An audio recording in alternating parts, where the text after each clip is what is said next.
bien a ver si podía escribir un libro ¿sobre qué?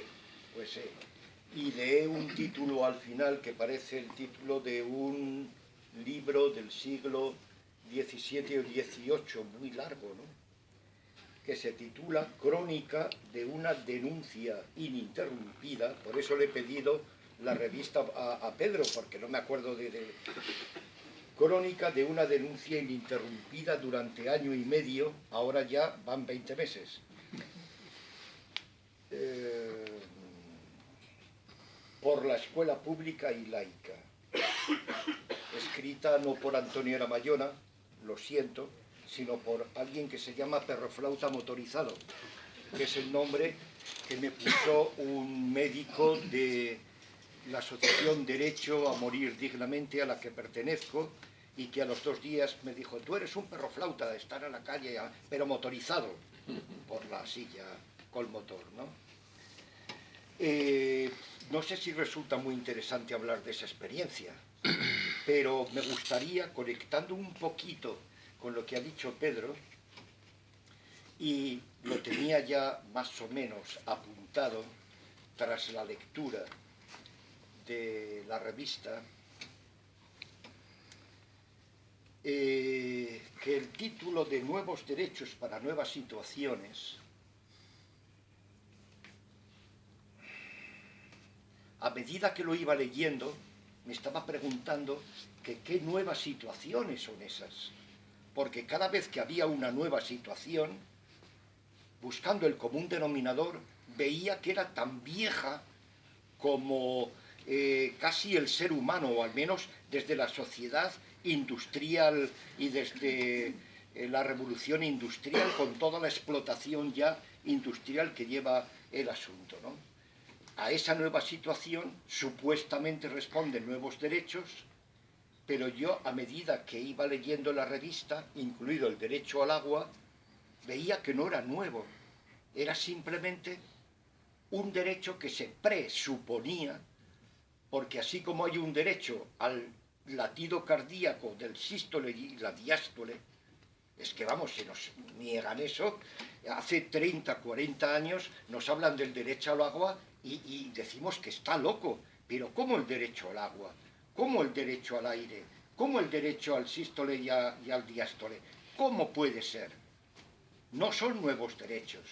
Entonces, conectando con lo que dice Pedro, brevemente, aparte de que no se compran ni se venden los derechos, que se garantizan, has dicho, yo voy a hacer un poco de metafísica, con perdón, es de formación profesional, y diré que los derechos no son, nos hacen ser. Los derechos humanos nos hacen ser humanos, de tal manera que la identidad de cada ser humano como humano proviene, es germinación de eso que llamamos derechos humanos. Los derechos humanos no son algo que simplemente está en la Carta Universal de los Derechos Humanos de la ONU. Eso es un reconocimiento. Por fin, parece que en el año 1948 alguien los conoció, o se enteró de que otros los habían reconocido o los habían conocido antes. Y escribirlos en la Carta Universal o en una Constitución es un reconocimiento. Pero eso no significa que de ahí surgen y que nos los pueden quitar, o que nos los pueden dar, o que nos los pueden recortar como tal. No recortan los derechos, sería algo así como que nos cortaran las manos o los pies. Simplemente nos hacen esclavos en una situación que se repite en las situaciones viejas y que no responden a derechos nuevos, sino que responden a los derechos que no son. Una de las cosas que pone y que me ha llamado la atención, me llamó la atención al leer el editorial de la revista, es precisamente el encanijamiento que tenemos cada vez más. También la revista habla de la mediocracia, ¿no?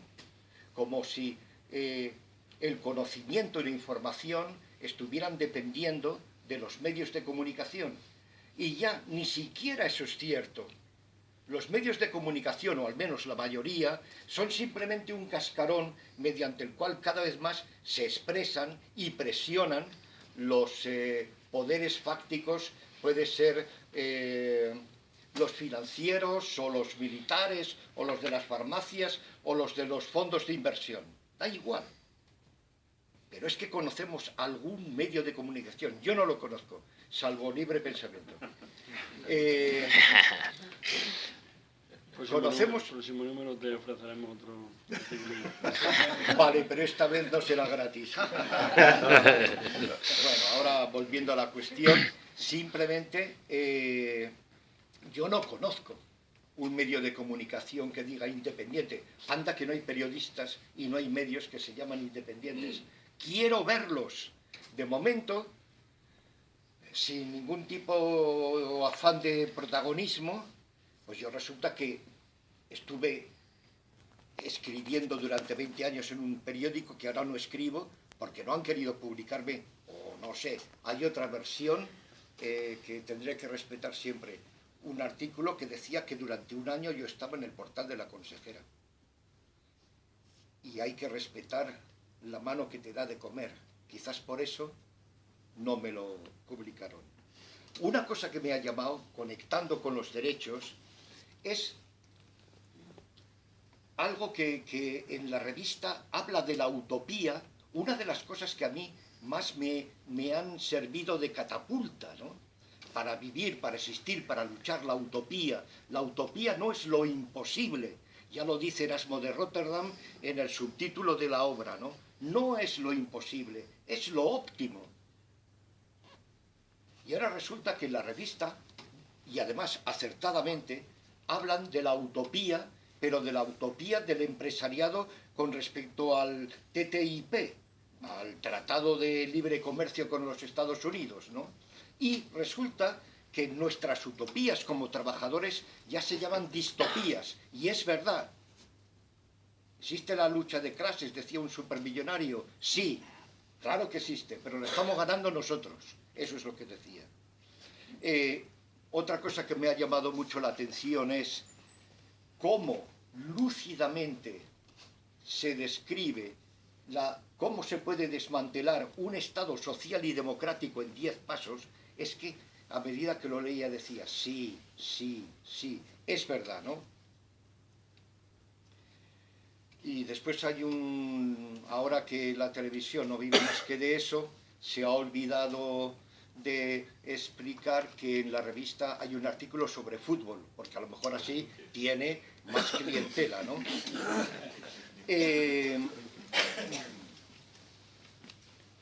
Desde la perspectiva de que los derechos humanos nos hacen ser humanos, nos otorgan la identidad como humanos.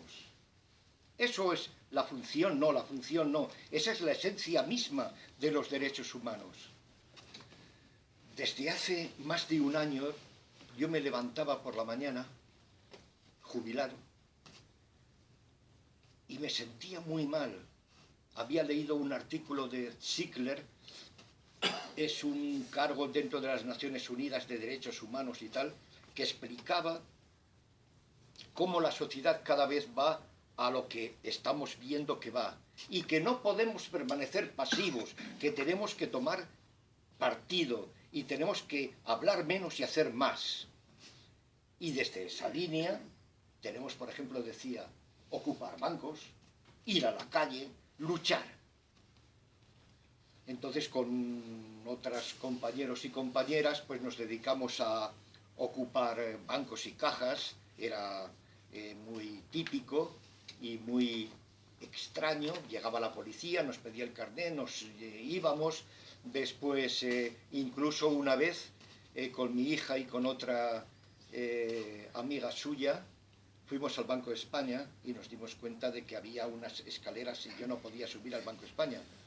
Entonces mi hija y la amiga llamaron a la Guardia Civil, vinieron y dijeron, sí, esto funciona. Estuvieron media hora hasta que por fin funcionó el ascensor para subir al Banco de España, y se encontraron que el perroflauta motorizado se metía allí, subía, y nos poníamos con unos carteles diciendo no a la deuda pública y los bancos y tal y cual.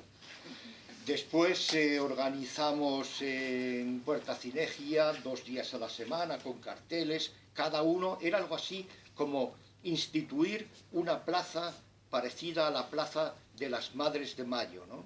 Que cada uno pudiera expresar su denuncia, su reivindicación.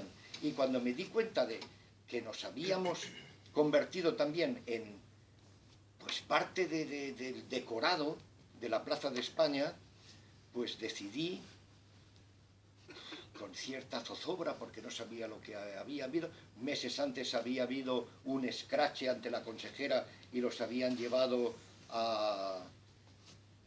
los habían convocado a un juicio, una sanción, algo así, y desde el 3 de junio del 2013, pues estoy en el número 26 de la calle Alfonso, especifico tanto por si queréis venir algún día, con un cartel que dice que allí vive la consejera, que es la que perpetra los recortes, que es por la escuela pública y laica, y bueno, pues entre otros el que está grabando Israel, de vez en cuando lo vemos por el portal también.